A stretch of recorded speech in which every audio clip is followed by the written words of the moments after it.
Mən Maveren Nəhridən ta Qafqaza qədər, Təbrizdən Bağdada qədər sahib oldum.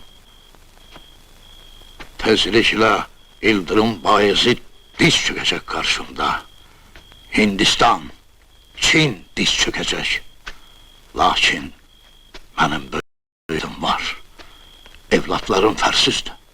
Oğlum Miranşah ordunu başlı başına bırakıp eşkıbazlıkla meşguldür. Xəzinəni sənənlərin ətəyinə taşır.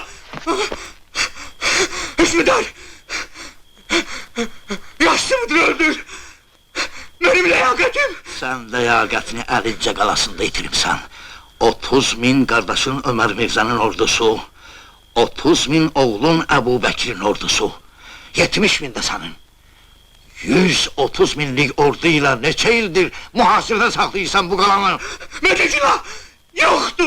Hökmüdar rəhm elə! Miranşah atdan yıxılıb beyni silkələnib.